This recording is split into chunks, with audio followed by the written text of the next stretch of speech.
আসসালামু আলাইকুম। সবাই ভালো আছেন আশা করি।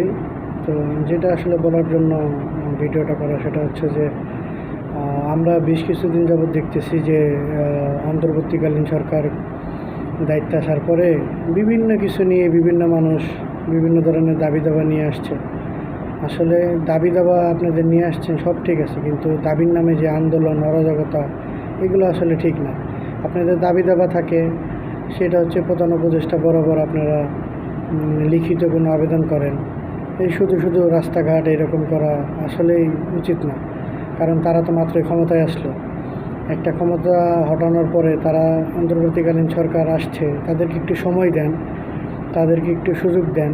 আপনারা যদি এভাবে সবসময় আন্দোলন করে থাকেন তাহলে তারা কি করতে পারবে? তারা তো কাজটা সঠিকভাবে করতে পারবে না। তাদেরকে কাজ করার মতো মানে যথেষ্ট পরিমাণ সময় দেন, দেখবেন ইনশাল্লাহ তারা যেহেতু